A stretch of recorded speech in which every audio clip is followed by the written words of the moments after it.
সেখানে কেউ মরবে না, সেখানে সবাই সুখে থাকবে, কেউ কোনো দুঃখে আসবে না, কারো কোনো ডাক্তার দেখাতে হবে না, কোনো চিকিৎসক দেখাতে হবে না, কোনো ওষুধ সেবন করতে হবে না। খালিদিনা ফিহা আবাদা, অনন্তকাল সেখানে এভাবেই থাকবে। আমরা জান্নাতের ফিচারগুলো দুনিয়াতে খোঁজা শুরু করে দিয়েছি যে আমাকে এখানেই শান্তিতে থাকতে হবে। আল্লাহ বলছেন এই জায়গাটা শান্তির জায়গা না। আমরা চাই যে আমাকে আরো বাঁচতে হবে, আরো থাকতে হবে। আল্লাহ বলছেন এই জায়গাটা থাকার জায়গা না, থাকার জায়গা ওইটা। এখানে আমি বলি আমার আরো লাগবে, আরো দাও। আল্লাহ বলছেন এখানে দেওয়ার আর রাখার জায়গা এটা না। প্রিয় সুধী, অনেক মানুষ আমরা মনে করি কি যত লাগবে তত ইনকাম করি। তো আপনার রিজিকে যতটুকু আছে তার চাইতে বেশি 1 ইঞ্চি ফোটাও আপনি খেয়ে যেতে পারবেন না, নিয়েও যেতে পারবেন না। মনে করেন আপনার এত পরিমাণে টাকা পয়সা প্রতিনিয়ত খেয়ে দিয়েও ব্যাংকে রেখেও এরপর আপনি চলে গেলেন। তার মানে কি ব্যাংকে যেগুলো রাখলেন, লক্ষ টাকা কোটি টাকা আপনি ব্যাংকে রেখে গেলেন, আপনি কি ভোগ করতে পেরেছেন সেটা? কথা বলেন। ওইটা ব্যাংকেই রয়ে গেছে, আপনার সন্তানরা এখন পাচ্ছে। অথচ আপনি এটার এই টাকা ইনকাম করতে গিয়ে চুরি ডাকাতি রাহাজানি খুন খারাপি কত কিছু করেছেন, এর সব জবাব দিয়ে আপনাকে কি করতে হচ্ছে? অথচ আপনার রিজিকে যতটুকুন আছে তার থেকে বেশি সামান্য পরিমাণে কিছু আপনি করতে পারবেন না। যে আরেকটু বেশি করতে পারলে আমরা তো মরিয়া হয়ে উঠি, আরেকটু লাগবে, আরেক টুকরা জমি লাগবে, আরেকটি বিল্ডিং লাগবে, আরেক কিছু টাকা লাগবে। ঠিক কিনা বলেন? আরেকটু লাগবে। কিন্তু যতটুকুন বরাদ্দের থেকে বেশি কিছু আপনি আর করতে পারবেন না। সম্মানিত সুধী, আমরা শেষ করে দেব। তার আগে আল্লাহ যে পরামর্শ আমাদেরকে দিয়েছেন, ওয়াবাশশিরিস সাবিরিন বলেছেন। কি করতে বলেছেন? প্রিয় সুধী, ধৈর্য ধারণ করতে আল্লাহ তাআলা বলেছেন। আল্লাহর রাসূলকে তো ওই যে কাফেররা কি বলেছিল?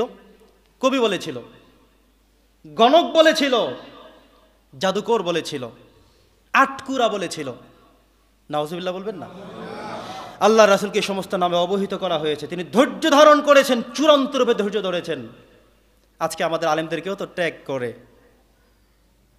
ওলামায়ে কেরামদেরকেও আমাদেরকে মৌলবাদ বলে। ঠিক কিনা বলেন? আলেমদেরকে যুদ্ধাপরাধী বলে। আলেম হলেই সত্যের কথা বললে এই যুদ্ধাপরাধী। বয়স কত প্রয়োজন নাই, যতই বয়স হোক সেখানে কোরআনের পক্ষে কথা বলে সে যুদ্ধাপরাধী। হচ্ছে না এভাবে? আর কেউ যদি তাদের মন মতো হয়, কেউ যদি তাদের মতো করে চলে, কেউ যদি তাদের মতো হয়ে যায়, তার বয়স যতই হোক না কেন তিনি হয়ে যান, কি হয়ে যান? মুক্তিযোদ্ধা হয়ে যান। Thank you. মুক্তিযোদ্ধা হয়ে যায়। তার বয়স কত, সেই সময় তার কত বয়স ছিল, কেমন ছিলেন সেটা বিষয় না। উনি দেশের জন্য কথা বলেন, উনি এখন মুক্তিযোদ্ধা, মাসে ভাতা দিয়ে দাও তাকে। আর কোরআনের পক্ষ হয়ে কথা বলেছেন, ট্যাগ লাগিয়ে রাজাকার বলে দিয়েছে, যুদ্ধাপরাধী বলা হয়েছে। কিন্তু মনে রাখতে হবে এই কার্ডের এখন আর খেলা চলবে না, এই দিন শেষ। আলহামদুলিল্লাহ পড়েন। ওলামায়ে কেরামদেরকে এখন আর এই ট্যাগ লাগানোর মতো কোনো বস্তু আল্লাহ তাআলা রেখে দেননি। আল্লাহ তাআলা আমাদেরকে এক শান্তিময় বাংলাদেশ আমাদেরকে উপহার দিয়েছেন, আমাদেরকে এক স্বৈরাচার মুক্ত দেশ আমাদেরকে উপহার দিয়েছেন। আলহামদুলিল্লাহ পড়েন। এই দেশের যে অবস্থান, এটা কোনো মানুষের কোনো ব্যক্তির কৃতিত্ব নয়। মনে হয় যেন স্বয়ং আল্লাহ তাআলা যেভাবে বদরের যুদ্ধে ৩১৩ জন মুসলিম সৈন্য ছিল, বিপরীতে ছিল ১০০০। মুসলমানরা টেনশন করতেছিল যে আমরা পারবো কিনা, হবে কিনা, কি হবে আমাদের।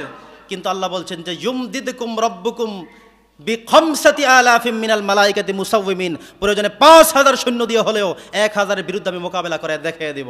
সুবহানাল্লাহ। আপনারা দেখেছেন না ৫ই আগস্ট সকালবেলা গণভবনের দিকে যে রওনা করেছে, সাংবাদিক বলেছে সকাল থেকে ৫ ঘন্টা পর্যন্ত এক জায়গায় দাঁড়িয়ে ভিডিও করছি, কিন্তু মানুষ শেষ হচ্ছে না। আল্লাহু আকবার। সেই দিন কারা নেমেছিল লক্ষ্য করে দেখেন যে আমরা হয়তো এখান থেকে কেউ ছিলাম না সেই দিন, কিন্তু আমরা দেখেছি মানুষ আর মানুষ সবাই নেমে গেছে। মনে হয় যেন আল্লাহ তাআলা গায়েবীভাবে আমাদেরকে এক শান্তিময় বাংলাদেশ উপহার দেওয়ার জন্যই মানুষের চোখে এবং বাস্তবায়নে তা করে দিয়েছেন। আলহামদুলিল্লাহ বলেন। যেটা বলছি আলহামদুলিল্লাহ।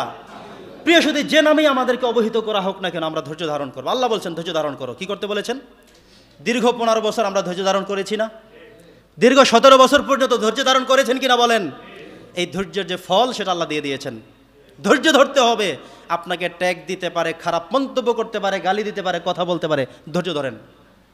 আল্লাহ বলছে ধৈর্য ধারণ করো। ওয়াবাশশিরিস সাবিরিন, ধৈর্য ধরো, আমি তোমাদের সুসংবাদ দিয়ে ভরপুর করে দেব, দুশ্চিন্তা মুক্ত করে দেব, তোমাদেরকে স্বাধীন করে দেব। আল্লাহ তাআলা তাই করেছেন। প্রিয় সুধী, তাহলে শেষ করে দেবার আগে আবারও বলছি, এই দুনিয়া আমাদের শান্তির জায়গা না, এই দুনিয়া আমাদের চিরকাল থাকবার জায়গা না, চির সুখের জায়গা না, চির যৌবনের জায়গা না। এখানে আমাদের একটা সময় সব এক্সপায়ার্ড হয়ে যাবে, ডেট ফেল হয়ে যেতে হবে, মারা যাব, যৌবন চলে যাবে, শান্তি চলে যাবে, সুখ চলে যাবে, দুঃখ কষ্ট এগুলো নিয়ে হলো আমাদের এই দুনিয়া। আর সব কিছু আমাদের অপেক্ষায় রয়েছে জান্নাতে। কোথায়?